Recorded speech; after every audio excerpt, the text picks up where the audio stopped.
1 Yohanes pasal 2. Tanda orang yang mengenal Allah. Anak-anakku, aku menulis surat ini untukmu, supaya kamu tidak berbuat dosa. Tetapi jika ada yang berbuat dosa, kita punya seorang pembela di hadapan Allah Bapa, yaitu Kristus Yesus, satu-satunya yang benar. Ia adalah jalan untuk mendapatkan pengampunan atas dosa-dosa kita. Bahkan, bukan hanya untuk dosa-dosa kita, tetapi juga dosa seluruh dunia. Kita tahu bahwa kita benar-benar mengenal Allah kalau kita menuruti perintah-perintah Allah.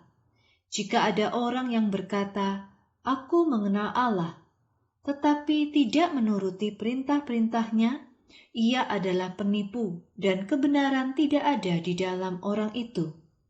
Siapa saja yang menuruti firman-Nya, maka kasih Allah yang ada di dalam orang itu telah sempurna. Begitulah cara kita tahu bahwa kita ada di dalam Dia. Siapa saja yang mengaku bahwa ia hidup di dalam Allah, maka ia harus hidup seperti cara Yesus hidup. Mengasihi sesama dan melakukan keinginan Allah. Saudara-saudaraku yang terkasih, bukan perintah baru yang aku tulis untukmu, tetapi perintah lama yang sudah kamu miliki sejak semula. Perintah lama ini adalah ajaran yang sudah pernah kamu dengar. Di lain pihak, aku sedang menuliskan perintah baru untukmu. Perintah ini benar, baik di dalam Yesus maupun di dalam kamu, karena kegelapan sedang lenyap dan terang yang sejati telah bersinar. Orang yang berkata ia hidup di dalam terang, tetapi membenci saudaranya, itu berarti ia masih hidup dalam kegelapan. Orang yang mengasihi saudaranya, ia hidup di dalam terang dan tidak ada yang menyebabkan orang tersandung karena dia. Tetapi orang yang membenci saudaranya, hidupnya ada dalam kegelapan dan tidak tahu akan pergi kemana, karena kegelapan sudah membutakan matanya. Aku menulis kepada kamu semua, hai anak-anak, sebab dosa-dosamu sudah diampuni karena nama Kristus. Aku menulis kepada kamu semua, hai ayah-ayah, karena kamu mengenal Dia yang sudah ada sejak semula. Aku menulis kepada kamu semua, hai orang-orang muda, karena kamu sudah mengalahkan si jahat. Aku menulis kepada kamu semua, hai anak-anak, karena kamu sudah mengenal Bapa. Aku menulis kepada kamu semua, hai ayah-ayah, karena kamu mengenal Dia yang sudah ada sejak semula. Aku menulis kepada kamu semua, hai orang-orang muda, karena kamu kuat. Firman Allah tinggal di dalam kamu, dan kamu sudah mengalahkan si jahat. Jangan mencintai dunia dan hal-hal yang ada di dalamnya. Jika seseorang mencintai dunia, kasih Bapa tidak ada di dalam dia. Inilah yang ada di dunia. Hawa nafsu kedagingan, keinginan untuk melihat hal-hal yang dianggap indah, dan membanggakan diri atas apa yang dimiliki dan apa yang telah dilakukan. Semua itu asalnya bukan dari Bapa, melainkan dari dunia. Dunia ini dan segala sesuatu yang diinginkan orang sedang menuju kepada kebinasaan.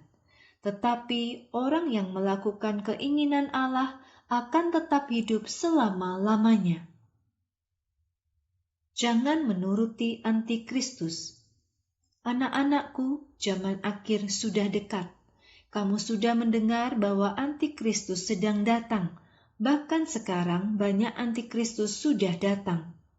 Karena itu kita tahu zaman akhir sudah dekat.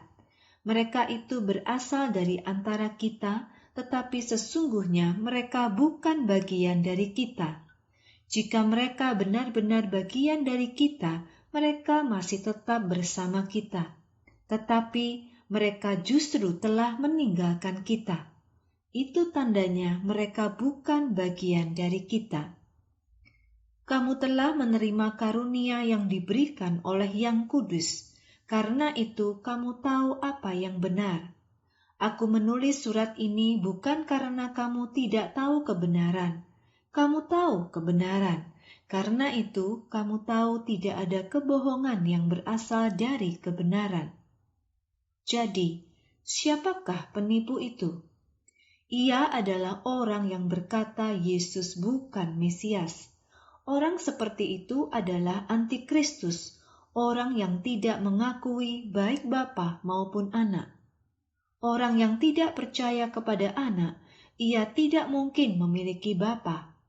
Tetapi setiap orang yang menerima Anak, ia juga memiliki Bapa. Untuk kamu, ajaran yang telah kamu dengar sejak semula harus tetap kamu pegang. Jika kamu tetap tinggal dalam ajaran itu, kamu tetap tinggal dalam Anak dan Bapa. Inilah yang dijanjikan Anak untuk kita, yaitu hidup abadi.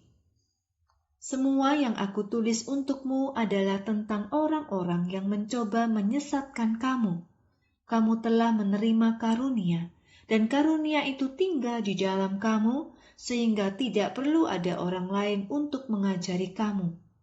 Karunia yang Ia berikan itu mengajarmu tentang segala sesuatu. Karena karunia itu benar, tidak palsu, maka tetaplah di dalam Kristus seperti yang diajarkan karunia itu kepadamu. Anak-anakku, tinggallah di dalam Kristus.